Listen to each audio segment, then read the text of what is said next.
Remote work can absolutely suck, but I've been doing it for 15 years and I will continue doing it going forward. But it can be very, very hard. And for the last 15 years, I've been building remote teams, originally in management consulting, then in big tech, managing multiple countries from an office where nobody ever was. And finally, in the last 12 years, building my company for Sigmatic, building it from day one to be a remote team. And the first 10 plus years of doing remote work, I was on my soapbox yelling to the world how everybody should be remote and offices suck. And the last 5 years, I've been more in the camp of we absolutely need offices, and there's a reason.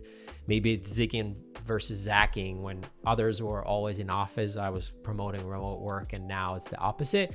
But it's mostly because of my learnings. I've made a lot of mistakes building and managing remote teams that I've paid the price for. And in this video, I want to share my main reasons why I originally was super into remote work, and then the few main reasons why I've seen remote teams fail over and over again. And then I'm going to share some of the building blocks if you want to do remote or hybrid work, what you need to keep in mind, in my opinion, to be successful and avoid the pitfalls. Okay, let's start with the positives. There are a lot of positives. And originally, when 15 years ago, when I got into remote work, I was just frustrated by offices. There's a lot to be frustrated. There's the commute time, which is annoying. You have to shower, get dressed up, and go to work. And I would often have really long commutes, and they were annoying. They were also expensive. And then I would go to the office, which is also expensive to the company, not for me. And then I would be still in conference calls, which was ridiculous, especially working in a large tech company for a few years. I was just on conference calls sitting in office. I'm like, why would I need to be in the office?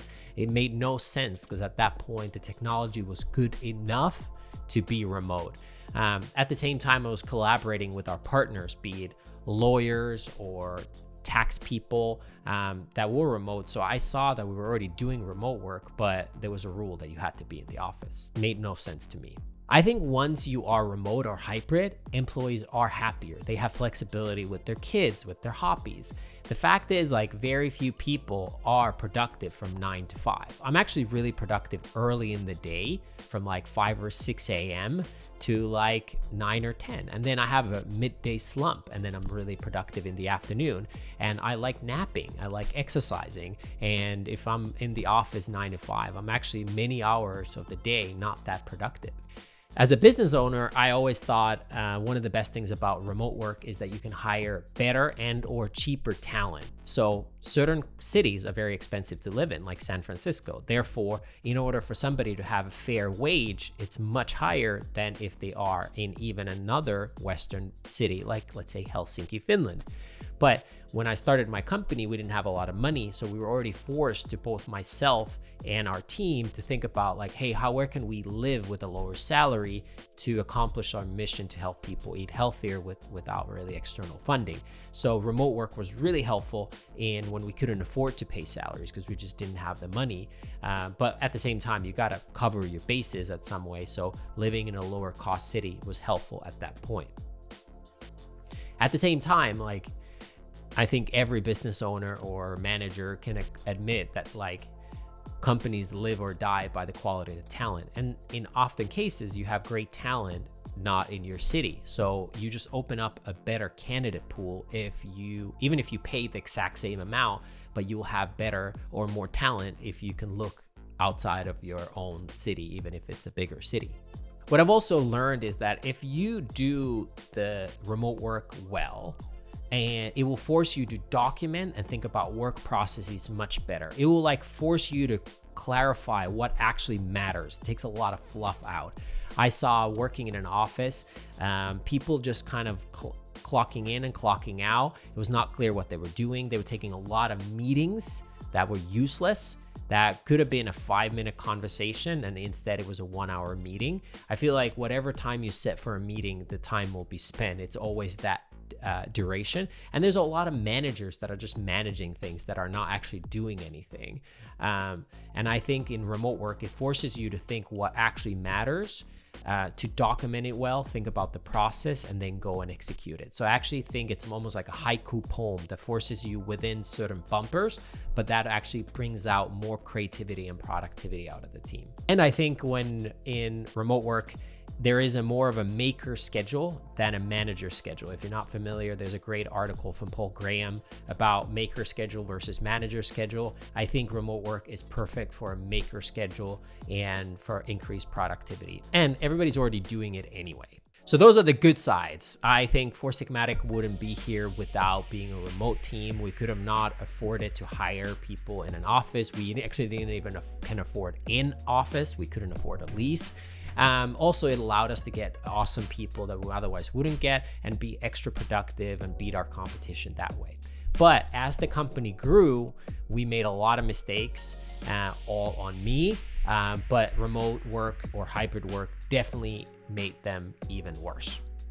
One of the things happens why remote teams fail is when new people come very quickly. In the beginning, Four Sigmatic was people who knew each other. So culturally, it was easy to communicate to us and we trusted each other. And then we added like 1 or 2 employees a year, and we had enough time to absorb them culturally into the company. But suddenly when you add 1 a month, or let alone 1 person a week, new people come, they don't know the culture, and remote teams often fail when they hire really quickly without enough face-to-face time or integration time. So hiring people, or hiring a lot of people especially, is when remote teams start to fail, or if there's a lot of turnover in general. Second reason why remote team fails is a change in strategy or direction.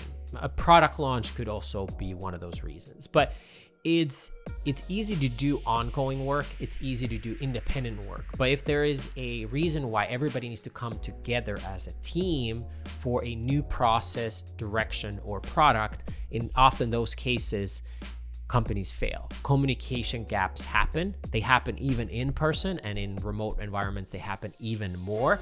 And in cases of change of strategy or direction is when remote teams start to fall apart. The other thing is business headwinds, let's say bad economy or struggles, which do happen. If you take a 10-year time horizon for any company, there will be good years and bad years.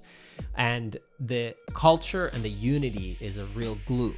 So when times are tough, and it can be tough for external reasons too, people really need the support emotionally and personally between each other. And if you're remote, it's much harder to do that. So in those cases, tough times, the remote teams start to fall apart.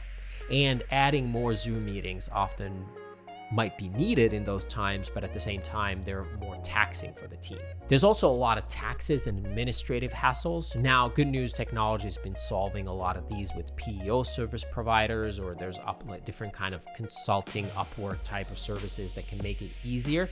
But remote does add a layer of complexity because of legislation, especially if you have like overseas versus in multiple different countries or even different states. It increases complexity of administrative work, and even like as simple as like shipping everybody company materials like adds a level of complexity. Now, I think that level of complexity is probably worth the trade-off because you don't have to commute every day 30 minutes to 90 minutes each way or something.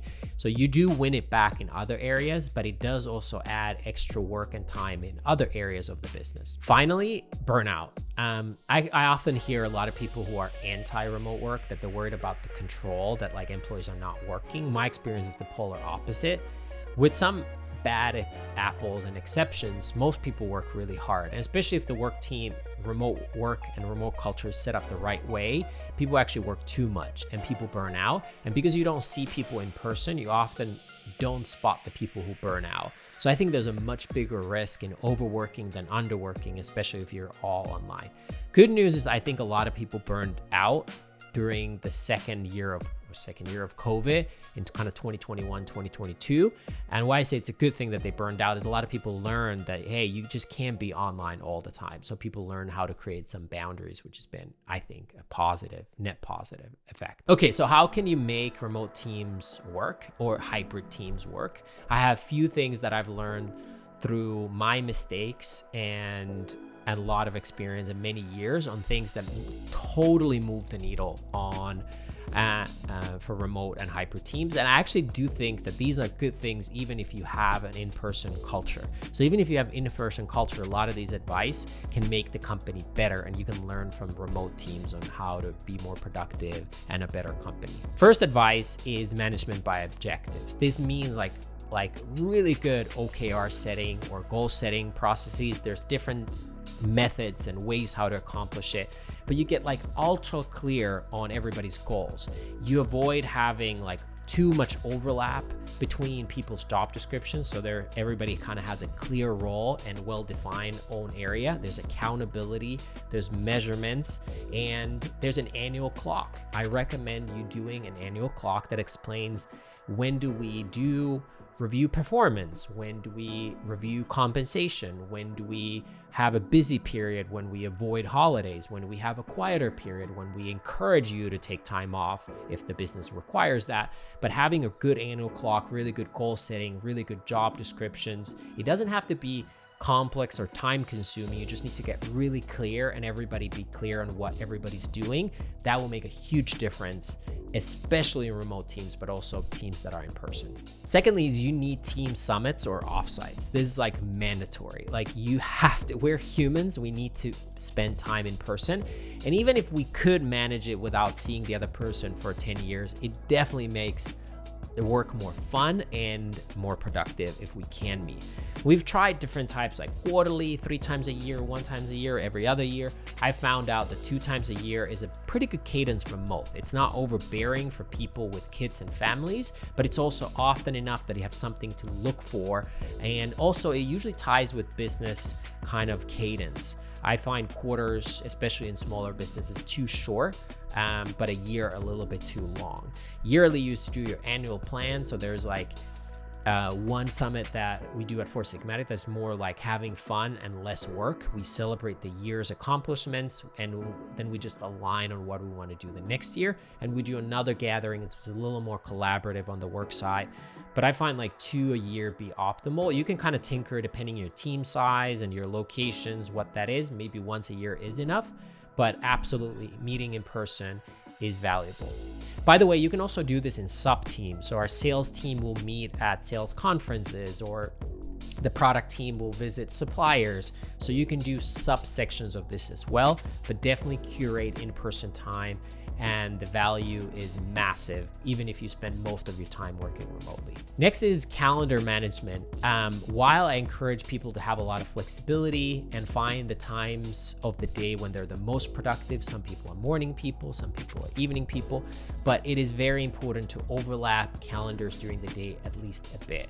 Total async work is quite toxic, and while asynchronous work can be great for communicating certain things using Loom videos or whatnot, you need some time when you're online at the same time. Not even if you don't have a Zoom call or checking. I do think one-on-ones and check-ins are very, very valuable and helpful for many reasons. But even if you don't do those, having some times when you're like live in a chat or whatever is super, super helpful, both for productivity, but also personal well-being. The other one is about hiring. This is a very unique culture, and it's not for everyone maybe, but it definitely, like, even if it would be for everyone, you want to test that it's right for your company and industry and team. So I recommend starting a test project. So anybody joining a remote team, I believe, should do a 1 week to 4 week test project, sometimes a 3-month test project as a consultant. Depending if they have other employment or they in a consulting basis or full-time basis,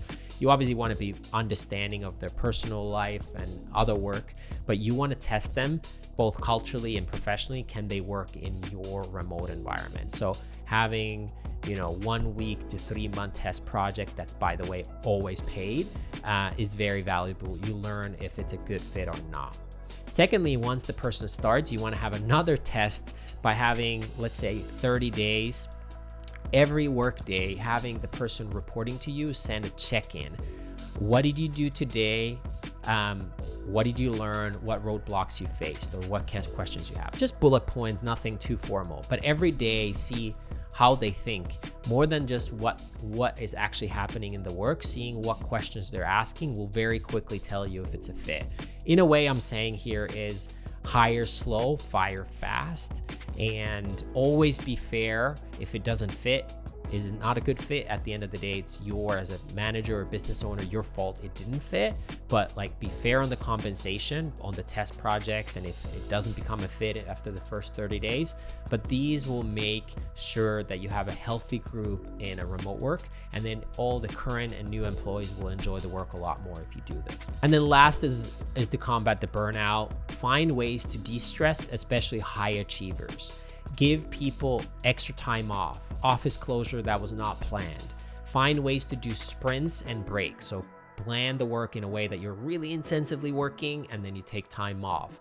Find a way to do surprise and delight things. Like, I mean, these sound cheesy, but like if somebody's working really hard, like just tell them like, you're not working this afternoon, I booked you a massage or something, and hire someone to come to their house to give them a massage. But if you do the management by objectives well and people are meeting their KPIs in general, find ways to de-stress. You can achieve this in different ways, and people enjoy different things. So it also takes a little bit of work to get to know your employees, what is important to them as an individual. But if you do this, I think the probability of the remote work succeeding is much higher. And again, all of these things I think are also helpful if you're in person. What is your experiences with remote work? What do you hate? What do you love? Leave a comment below. Hopefully this video was helpful. You got insights out of it. If you did, subscribe to the channel, and see you in the next video.